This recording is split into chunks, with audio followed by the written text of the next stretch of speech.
ओम नमः शिवाय। हे समस्त प्रिय आत्मन मित्रों, प्रभु प्रेमी, गुरु प्रेमी, ध्यान प्रेमी आत्माओं, आप सबके भीतर विराजमान अविनाशी अनंत परम गुरु परमात्मा के श्री चरणों में हिमालयन ऋषि का कोटि कोटि प्रणाम। प्यारे साधकों, प्यारे मित्रों, आप सबसे एक बात शेयर करने का मन हुआ। अक्सर साधक समय समय पर अपनी जिज्ञासा प्रकट करते रहते हैं और एक साधक के माध्यम से अनेकों साधकों को मार्ग मिल जाता है। तो प्यारे साधकों, एक बात आप सबके साथ शेयर करने जा रहे हैं। हमने सुबह भी कहा था, इस अस्तित्व में नया कुछ नहीं है, पहले से ही इस प्रकृति में सब विराजमान है, बस उसे उघाड़ करके आपको प्रदान किया जा रहा है। हमारे ऋषियों मुनियों ने हमें सब कुछ दे रखा है, किंतु हम वही वापस आप सबको लौटा रहे हैं। आज एक बड़ा महत्वपूर्ण विषय आप सभी साधकों के लिए, परमात्मा प्रकट नहीं है, अप्रकट है, दिखता नहीं है, किंतु उस परमात्मा को प्रकट किया जा सकता है, उसे भरपूर बरसाया जा सकता है। हम बूंद की बात करते हैं, वो सागर पूरा का पूरा बरस सकता है। बस बरसाने के लिए विधि चाहिए, मार्ग चाहिए, पूर्ण पवित्र हृदय चाहिए जो परमात्मा से कनेक्ट हो, श्रद्धा, आस्था, विश्वास, समर्पण से जुड़ा हो। परमात्मा बरस जाता है। एक छोटी सी कहानी कहिए, प्रसंग कहिए, बहुत पुरानी नहीं है, हाल ही में घटना घटित हुई है, इसलिए बताने जा रहे हैं उस घटना के माध्यम से कि सच में उस परम पिता परमात्मा को, उस सागर को आमंत्रित किया जा सकता है। वो हमारी सुनता है, बरसाया जा सकता है, मार्ग है। हम सभी ने बाबा फरीद का नाम सुना होगा। माएँ इस दुनिया में अनंत हैं, गुरु भी अनंत हैं, पर जो माँ परमात्मा को प्रकट कर दे, जो माँ अपनी संतान को परमात्मा की ओर अग्रसर करके परमात्मा को उसके लिए उतरने पर विवश कर दे, वो सच में ही माँ है। बिल्कुल ठीक वैसे ही गुरु येन केन प्रकारेण अपने शिष्य के लिए परमात्मा को बरसने के लिए विवश कर दे, द्वार तक आने के लिए विवश कर दे, वही है गुरु। जैसे शुक्राचार्य ने, लोग किसी भी दृष्टि से देखें शुक्राचार्य को, किंतु शुक्राचार्य का तप, राजा बलि का समर्पण, नारायण को उनके द्वार तक आना पड़ा। आज का हमारा विशेष विषय है बाबा फरीद, और एक माँ, सच्ची प्रेम आत्मा माँ। थोड़ा सा प्रसंग उस माँ के विषय में कि कैसे परमात्मा सुनता है, आपकी भी सुन सकता है। आप भी अति विशेष हैं, आपकी भी सुन सकता है परमात्मा। जब फरीद की माँ की बात परमात्मा सुन सकता है तो वो सभी की सुनेगा।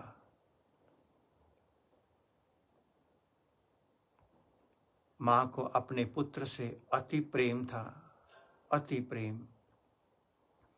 माँ के भीतर भाव कि मेरा पुत्र परमात्मा को उपलब्ध हो।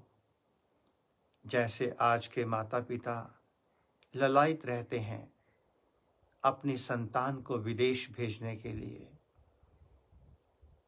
ठीक उसी तरह से बाबा फरीद की माँ ललायित थी कि मेरी संतान को परमात्मा की प्राप्ति हो, दीदार हो उसको परमात्मा का।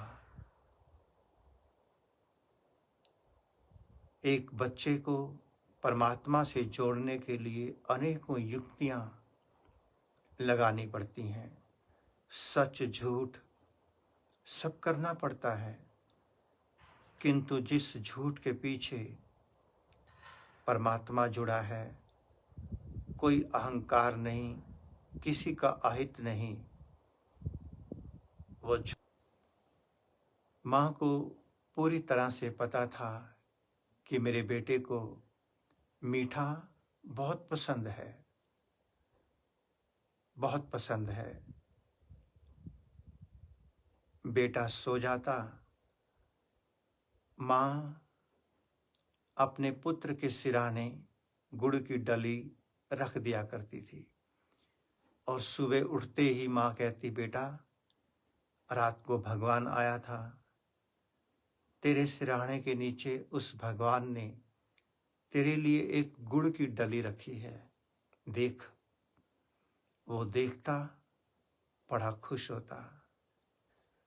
रोज रोज वो माँ भगवान का कार्य करती रही, भगवान से, परमात्मा से अपने पुत्र को जोड़ती रही।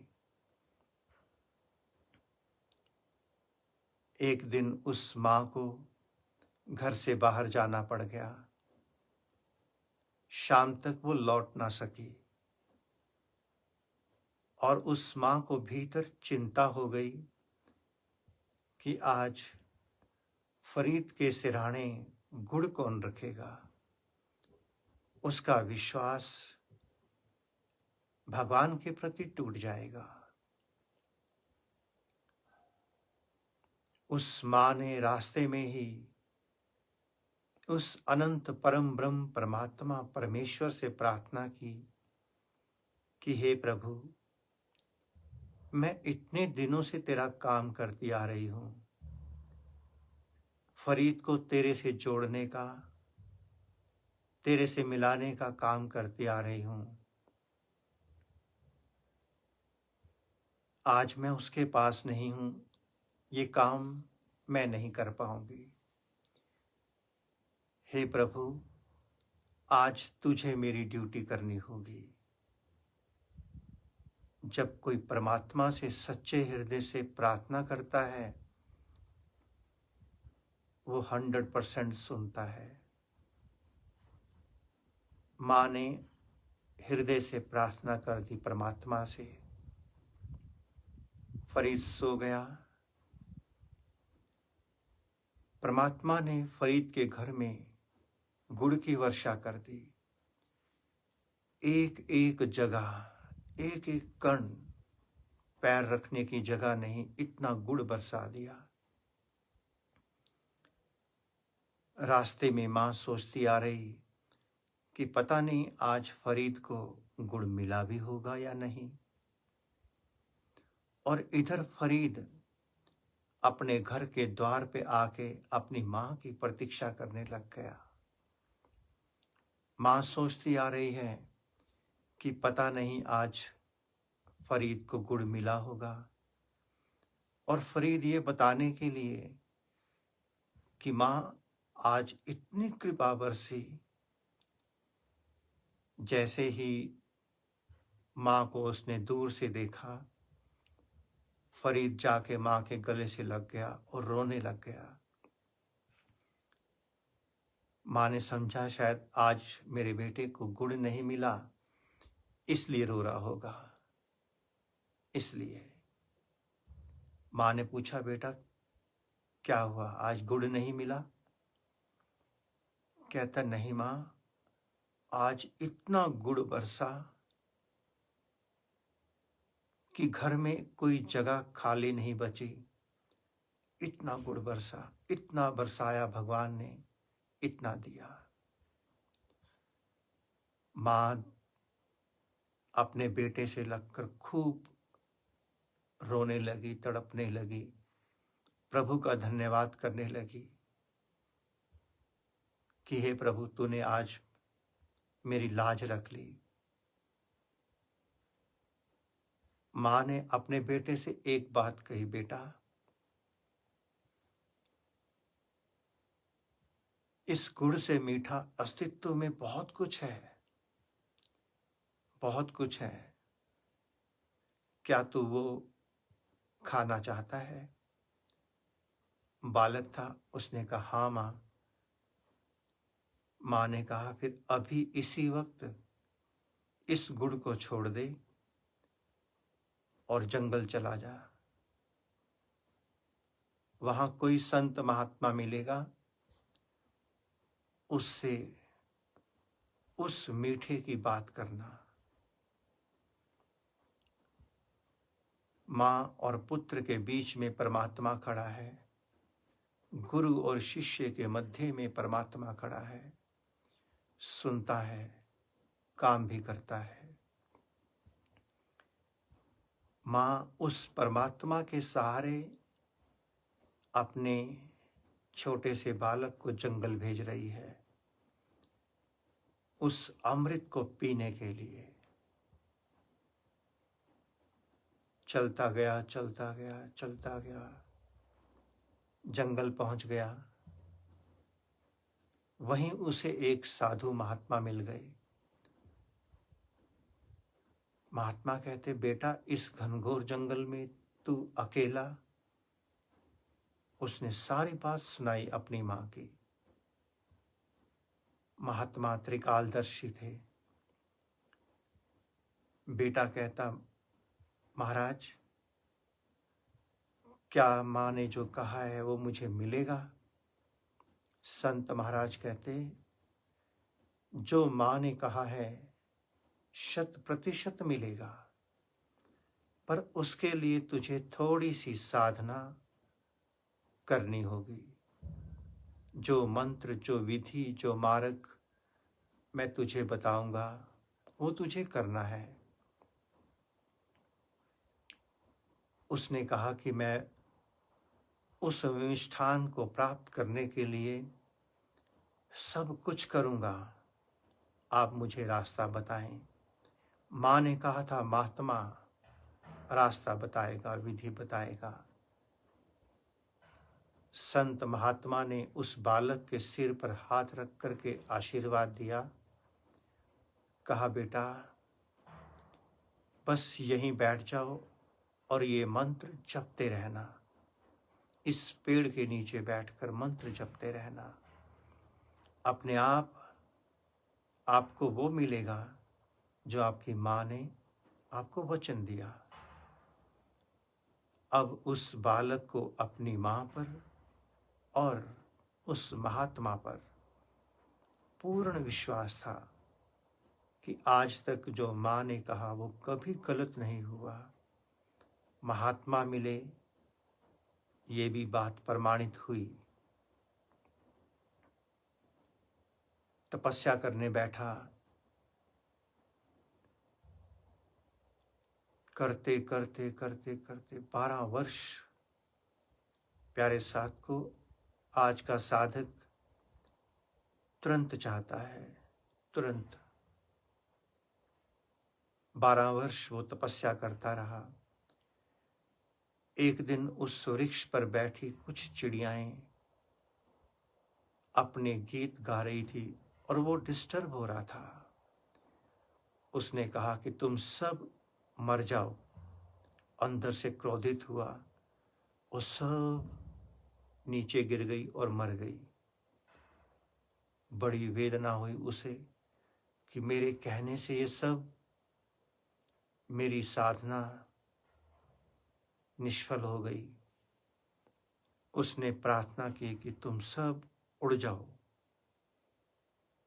सारी चिड़ियां उड़ गई। उसे भीतर लगा कि मैं मार भी सकता हूं, जिंदा भी कर सकता हूं। मैं सिद्ध हो गया, मुझे सिद्धि प्राप्त हो गई। चलो आज माँ को मिला जाए, उसे बताया जाए कि तेरी कृपा से एक महात्मा मिले, महात्मा की कृपा से मुझे ये सिद्धि प्राप्त हुई। मैं किसी को भी मार सकता हूँ, जिंदा कर सकता हूँ। वो फरीद चलने लगा। घर से बहुत दूर था, आधा रास्ता तय हुआ था। रास्ते में जंगल में एक माई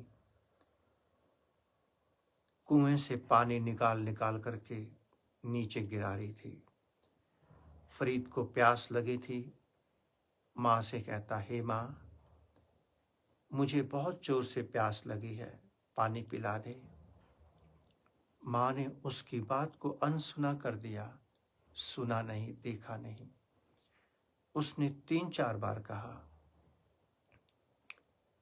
माँ पानी की बाल्टी कुएं से भरती नीचे गिराती चली गई। फरीद ने माँ से कहा, माँ तू मुझे जानती नहीं है, मैं कौन हूं। तपस्या का भी अहंकार हम साधकों को ले डूबता है, घेर लेता है। तू मुझे जानती नहीं है। माँ कहती, चुप हो जा बेटा, मैं कोई चिड़िया नहीं हूं जो तू मुझे मार देगा। जैसे ही उस फरीद ने ये बात सुनी, ठंडा पड़ गया अंदर से। इतने किलोमीटर दूर मैंने चिड़ियों को मारा और जिंदा किया, और इस माँ को यही मालूम पड़ रहा है। इसका अर्थ अभी मेरी तपस्या कुछ भी नहीं। अब वो चुपचाप खड़ा हो गया माँ के पास। 1 घंटा लगभग माँ जल भरती रही, गिराती रही लगातार।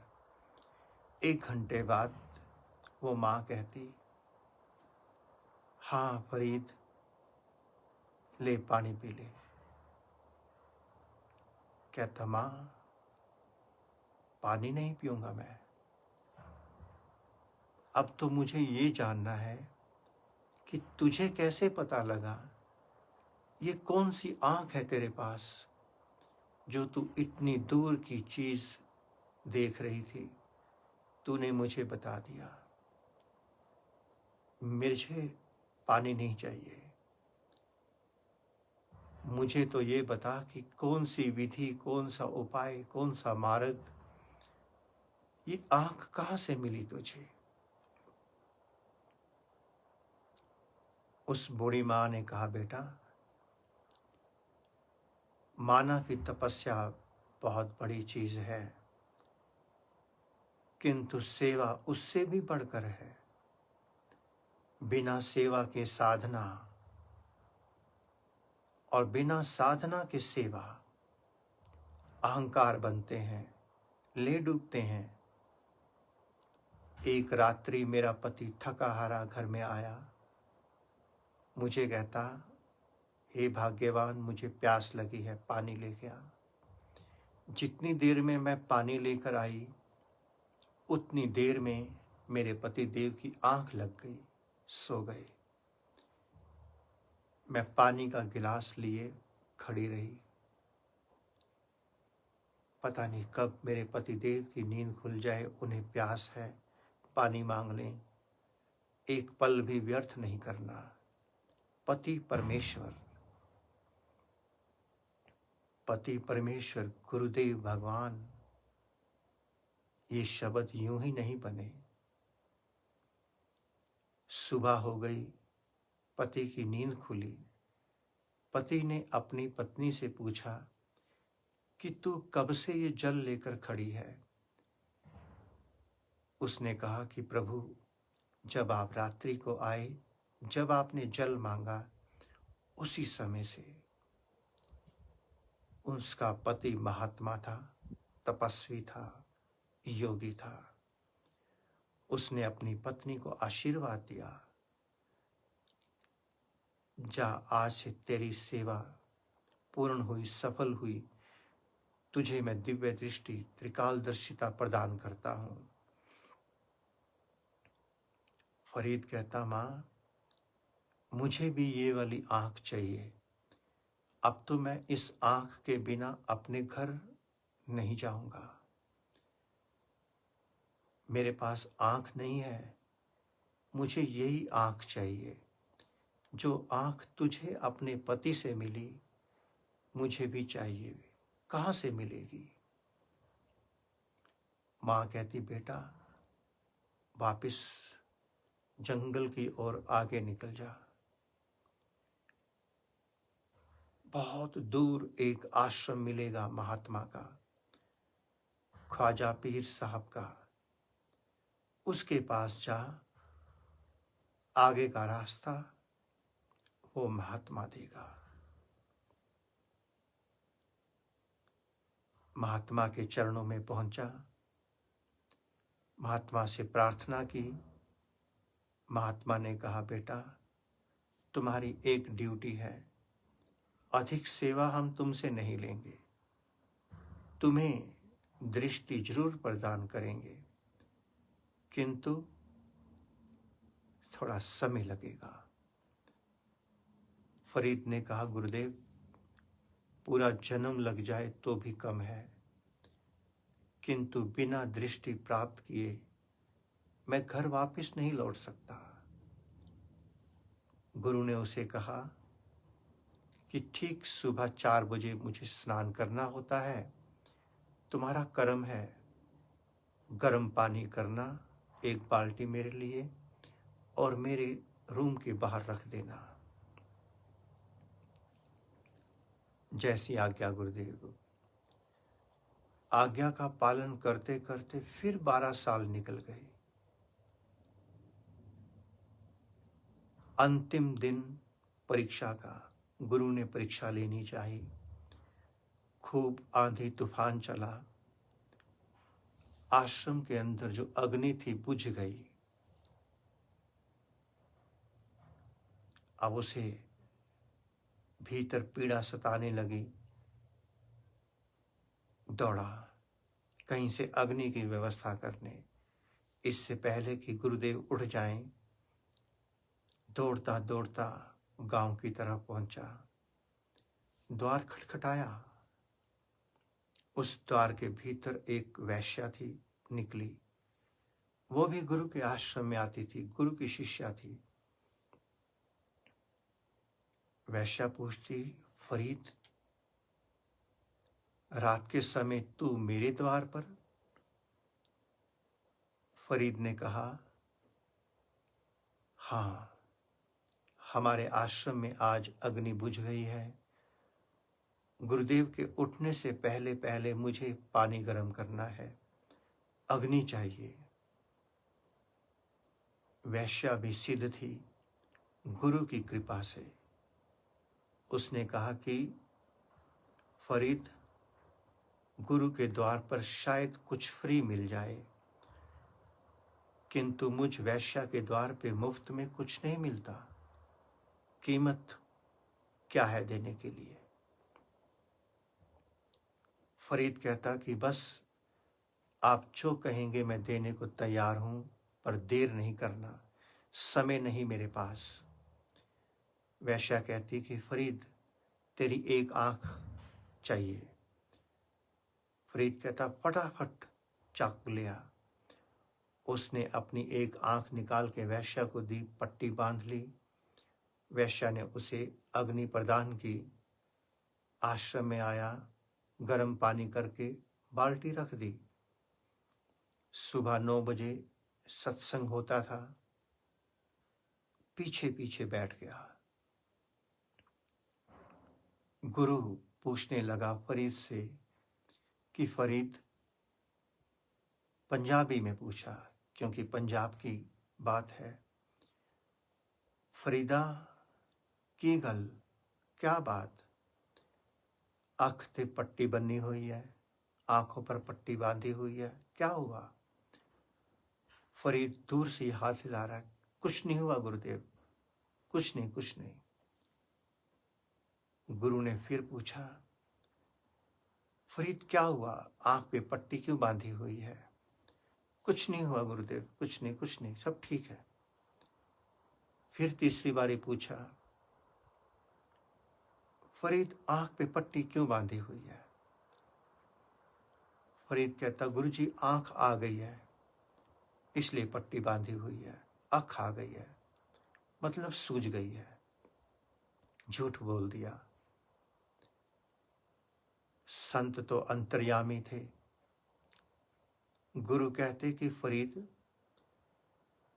जब तेरी आंख आ ही गई है, जब तेरी आंख आ ही गई है तो पट्टी उतार दे। फरीद कहता, गुरुजी आपको समझ नहीं आ रहा, मेरी आंख आ गई है इसलिए पट्टी बांधी हुई है। गुरु कहता, मैं समझ रहा हूं, तेरी आंख आ गई है, जब आंख आ गई है तो पट्टी उतार दे। कहता, नहीं गुरुजी आपको समझ नहीं आता, आप रहने दो। गुरु कहता, फरीदा जब आंख आ ही गई है तब पट्टी उतार दे। तो उसने पट्टी उतारी, सच में उसकी आंख आ गई थी। गुरु ने उसे आशीर्वाद दिया, बेटा तेरी सेवा और साधना दोनों सफल हुई। जा अपनी माँ के पास। तेरी माँ कोई साधारण माँ नहीं है, इस धरती पर असाधारण माँ है। युगों युगों में कोई माँ ऐसी पैदा होती है जो अपने पुत्र को परमात्मा की ओर भेजती है। जा। गुरु का आशीर्वाद पा करके चल दिया। गांव पहुंचने ही वाला था, शोर मच गया, फरीद आने वाला है, फरीद आ रहा है। माँ ने सुना। माँ ने जल्दबाजी में 2-4 मीठी मीठी आइटम्स अपने पुत्र के लिए बना दी। फरीद आया, माँ को प्रणाम किया, चरण चूमे, कोई बात नहीं हुई। माँ ने उसके सामने मीठी मीठी जो बनाया था सामान खिलाया उसे। माँ पूछती, 24 साल के बाद माँ बूढ़ी हो गई थी। माँ पूछती, बेटा मीठा ठीक है, फीका तो नहीं है, कहीं कोई कमी तो नहीं है? फरीद कहता, माँ किसी भी चीज में मीठा नहीं है, किसी भी चीज में। माँ ने चखा। माँ कहती, बहुत मीठा डाला है मैंने। माँ बिल्कुल फीका है। माँ ने फरीद के सिर पे हाथ रखा, कहीं तुझे बुखार तो नहीं, तबीयत तो खराब नहीं, कहीं तो बीमार तो नहीं? फरीद कहता, माँ जब मैं घर से गया था तब बीमार था, अब मैं स्वस्थ होकर लौटा हूं। तेरे आशीर्वाद से जो अमृत मैंने चखा है उसके आगे इसका स्वाद कहाँ, इसका स्वाद कहाँ? तेरी कृपा से मुझे अमृत मिला है माँ, अमृत। उस अमृत के सामने ये माँ की तपस्या सफल हुई, बेटे की भी तपस्या सफल हुई। माँ ने धन्यवाद दिया उस परमात्मा को कि तूने मेरी प्रार्थना सुनी। प्यारे साथी, अगर कोई गुरु आपको ऐसा मिल जाए जो आपको परमात्मा की ओर विदा कर दे, उसके चरण चूम लेना। वो गुरु साक्षात भगवान है। नहीं तो आज ऐसे गुरु मिलेंगे, तू मेरा आश्रम संभाल ले, मेरा सेंटर संभाल ले, मेरी संपदाएं संभाल ले। फरीद की मां जैसा गुरु विरला मिलेगा, विरला। परमात्मा बरस सकता है, कोई बरसवाने वाला चाहिए। परमात्मा प्रकट हो सकता है, कोई उसके ऊपर से पर्दा उतारने वाला चाहिए। अमृत आपके भीतर है, वो अमृत उतर सकता है। कोई ऐसा संत सदगुरु महात्मा मिल जाए जो आपके भीतर के अमृत को उतार दे, उस अंतर्यामी सर्वात्मा परमात्मा को आपके सामने प्रकट कर दे, तभी संभव है जब गुरु पूर्ण पवित्र होगा, शिष्य ग्राहक होगा, गुरु काबिल, शिष्य आमिल, तो खुदा शामिल। ओम नमः शिवाय।